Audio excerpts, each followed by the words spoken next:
नमस्कार दोस्तों, स्वागत है, अभिनंदन है Jyotsna and my family YouTube channel में। कैसे हैं? केम छू? मजामा? मस्त रहिए, खुश रहिए, बिंदास रहिए और मेरे वीडियोस को देखिए। आज हम आपको फिर एक कहानी सुनाने जा रहे हैं। कहानी बहुत सच्ची है मगर अच्छी है। अक्षय बैंक में नौकरी करते थे।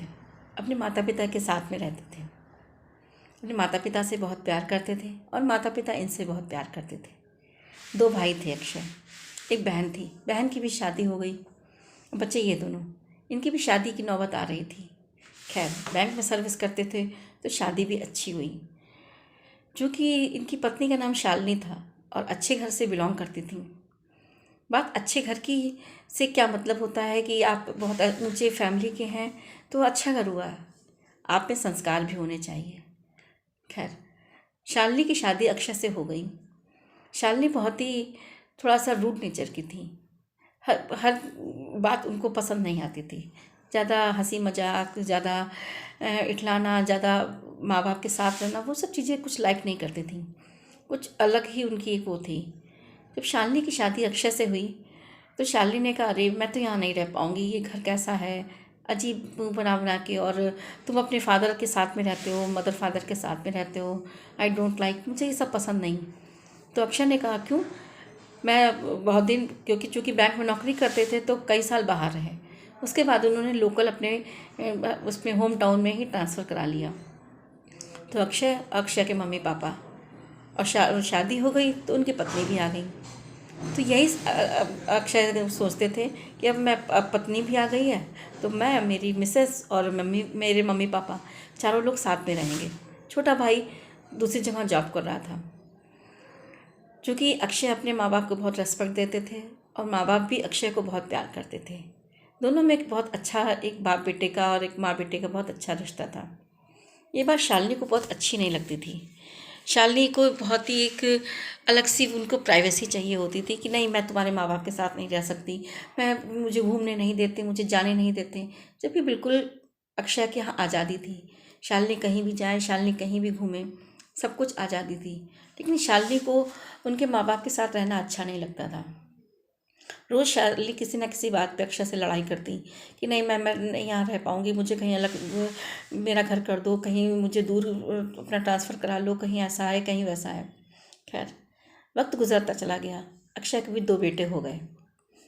अब चूँकि दो बेटे हो गए तो ये भी है कि घर में खुशियाँ मनाई गई, सब कुछ अच्छा लगा। लेकिन शालिनी को नहीं समझ में आ रहा था। शालिनी ने खैर तीसरे साल अपने पति से कह के कि या तो तुम अलग रहो या फिर ट्रांसफ़र करा लो। तो चूँकि बैंक में नौकरी करते थे तो उनका ट्रांसफ़र हो गया। खैर, 2-3 साल फिर अक्षय बाहर चले गए। फिर कुछ इत्तेफाक ऐसा हुआ या कोइंसिडेंस कहिए, अक्षय का ट्रांसफ़र फिर उसी शहर में ही हो गया। फिर अक्षय अपनी माँ के पास, अपने बाप के पिताजी के पास आ गए। आराम से रह रहे थे। दो बच्चे भी बड़े हो रहे थे। लेकिन शालिनी बहुत ही इरिटेट नेचर थी, बहुत इरिटेटिंग करती थी। शालिनी ये बोली कि अब तो मेरे बच्चे बड़े हो रहे हैं, अब तो मैं तुम्हारे माँ बाप के साथ बिल्कुल भी नहीं रह सकती हूँ। मैंने एडजस्ट कर लिया, मेरे बच्चे एडजस्ट नहीं कर पाएंगे, दूसरा मकान लीजिए। खैर, इधर पिताजी ने भी कहा, अरे अक्षय क्या बात है, अब तो बच्चे बड़े हो रहे हैं, अब तुम किसी दूसरे मकान में रहने लगो, हमें कोई तकलीफ़ नहीं होगी, और फिर तुम लोकल हो, रोज़ तुम आ जाया करो मम्मी से मिलने, पापा से मिलने, कोई दिक्कत नहीं बेटा, जहाँ बहू गए वहाँ तुम रहो। खैर, अक्षय ने मकान ले लिया। अक्षय किराए के मकान में रहने लगा। चूँकि प्रॉपर्टी बहुत अच्छी थी, बहुत हैसियत थी, सब कुछ था। लेकिन शालिनी को नहीं पसंद था कि अगर अक्षय के माँ बाप के साथ में रहना। अक्षय ने किराए पे मकान ले लिया। अक्षय की पत्नी शालिनी और दो बच्चे रह रहे थे। अक्षय बैंक से आता, अपने मम्मी पापा से मिल के आता और तब उसके बाद अपने घर आता। धीरे धीरे ये भी बात शालिनी को अच्छी नहीं लगी कि तुम रोज़ टाइम से नहीं आ पाते हो, तुम बैंक से आते हो, फिर अपनी मम्मी से मिलने जाते हो, अपने पापा से मिलते हो, उसके बाद तुम हमारे घर आते हो। तुम्हारी आज भी फर्स्ट प्रायोरिटी तुम्हारी मम्मी पापा हैं और मैं नहीं हूँ। हम लोगों को भी समझो, हमारे बच्चे बड़े हो रहे हैं, उनको भी टाइम दो। खैर, धीरे धीरे करते करते शालिनी ने अक्षय से ये भी छुड़ा लिया। अक्षय मन ही मन बहुत कुढ़ता था, बहुत घुटता था कि मैं क्या करूं, कैसे अपने मम्मी पापा से मिलूं। रोज़ उससे बात तो कर लेता हूं लेकिन मम्मी पापा से मिल नहीं पाता हूं। जिस दिन अक्षय अपनी माँ से मिलने जाए उस दिन उनकी जो पत्नी शालिनी बहुत इरिटेट हो जाए, घर में बहुत ही तहलका मचने लगे। अक्षय बोला, मैं क्या करूं, मुझे समझ में नहीं आ रहा है। इधर माँ भी बहुत ही परेशान रहने लगी, अंदर ही अंदर कोफ्त में हो गई कि हमारा बेटा एक ही शहर में रह के हमसे नहीं मिल पाता है। धीरे धीरे माँ को बहुत एक गंभीर समस्या लग गई, माँ भी आन बेड हो गई। अब अक्षय को जो सोचता था कि अपनी माँ की सेवा करूँ, माँ के पास रहूँ, तो शालिनी जाने नहीं देती थी। अक्षय ने एक मेड लगवा दी अपनी माँ के लिए कि खाना भी बनाएगी, माँ का ध्यान बहुत रखेगी, और कोई भी खबर हो तुरंत हमको बताना।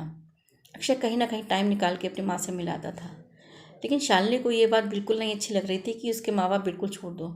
शालिनी कहती थी, मैं अगर विदा होकर आई हूँ, मैंने अपने माँ बाप को छोड़ा है, तो तुम भी अपने माँ बाप को छोड़ दो मेरे लिए। धीरे धीरे करते करते ऐसा ही हुआ।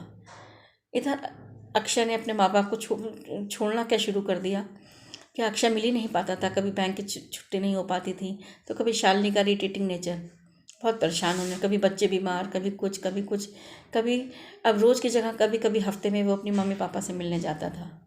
धीरे धीरे 15 दिन हो गया, फिर महीने भर हो गया, तब माँ भी बहुत बिस्तर लग गई और धीरे धीरे करते माँ गुजर गई।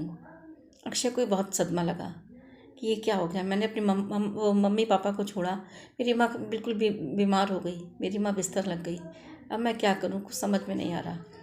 अक्षय अंदर अंदर डिप्रेशन में चला गया, बहुत डिप्रेशन में। इधर शालिनी का भी हर बात पे टोकना टाकना, हर बात में उसको वो करना कि ये मत करो, वो मत करो, पापा से मत मिलो, मम्मी से मत मिलो।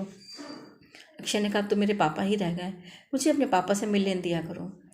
शालिनी ने कहा, नहीं, अब इतना भी नहीं, ठीक है पापा रह गए हैं तो तुम पापा को वहाँ पे मेड लगवा दो, मेड उनका ध्यान रखेगी, मैं उनका नहीं कर पाऊँगी और ना मैं उनका ध्यान रख पाऊँगी। अक्षय इतना क्रोध में चला गया, इतना डिप्रेशन में चला गया, धीरे धीरे कुछ समझ में नहीं आ रहा था मैं क्या करूं। ना मैं अपनी पत्नी छोड़ सकता हूं क्योंकि मेरे आगे 2 बच्चे हो गए हैं। आज भी क्या, धीरे धीरे करते उनके पिताजी भी गुजर गए, अब ना मम्मी रही ना पापा रहे। और अक्षय नौकरी तो करता था, बिल्कुल बेजान हो गया, बेसुध हो गया, घर में रहता था, अपनी पत्नी से बात तो ज़रूर करता था, लेकिन दिल दिमाग अपने माँ बाप के पास लगा था। अंदर अंदर बहुत रोता था, बहुत कुड़ता था, पूरी पूरी रात रोता था कि शालिनी तुमने क्या किया, मेरे माँ बाप से मुझे मिलने नहीं दिया, मेरी मम्मी भी गुजर गई, मेरे पापा भी गुजर गए, अब मैं क्या करूँ। आज भी अक्षय जी हैं, अब ज़्यादा शालिनी से बात नहीं करते हैं क्योंकि इनके आगे 2 बच्चे हैं, बच्चों से कभी कभी बात कर लेते हैं, लेकिन इतना सहम गए हैं, इतना डिप्रेशन में चले गए हैं, ना किसी से बोलते हैं, ना किसी से बात करते हैं, ना कुछ खाते पीते हैं, बस अपने बैंक की नौकरी करते हैं। अब रिटायर हो गए, पिछले साल वो रिटायर हो गए। अब अक्षय एक बेजान रह रहे हैं और वो उसके बाद में उन्होंने एक कमिटमेंट कर दिया है कि अब मैं किसी मंदिर में चला जाऊंगा, वहाँ रहूँगा। मेरे जीवन भर मैंने अपने माँ बाप को खो दिया। मैं अपनी पत्नी, ठीक है मैं पत्नी से प्यार करता हूँ, बच्चों से प्यार करता हूँ, लेकिन पत्नी ने तो मेरे माँ बाप को ही छुड़ा दिया।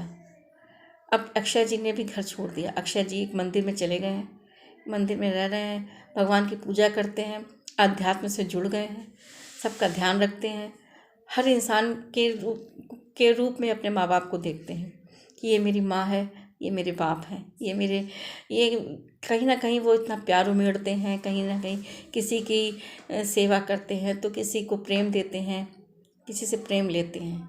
आज भी अक्षय ने कह दिया था, शालिनी तुम अपने बच्चों के साथ घर में रहो, तुमको धन दौलत सब कुछ तुमको हमने दे दिया, पेंशन भी पाते हैं तो अपनी बीवी को आधी पेंशन ट्रांसफ़र कर देते हैं। लेकिन अक्षय अपने अकेले रह रहे हैं, मंदिर में पुजारियों के साथ में रहते हैं, वहाँ की सेवा करते हैं, हर एक इंसान को अपने माँ बाप के रूप में मानते हैं। तो ऐसा मत करिए। आपका अगर माँ बाप छूटते हैं तो विधि का विधान है कि हर लड़की अपने माँ बाप को छोड़ के और अपने पति के घर में आती है, एक अनजान इंसान के घर में आती है, उसी को उसके पिता को अपना पिता, उसकी माँ को अपनी माँ और उसको अपना पति मान लेती है। तो क्या आप किसी के माँ बाप को छुड़ा देंगे? ऐसा मत करिए। आपको मेरा वीडियो अच्छा लगा हो तो प्लीज़ लाइक शेयर कमेंट जरूर कीजिए। खुश रहिए, मस्त रहिए। मिलते हैं नए नए वीडियो के साथ। जय माता दी।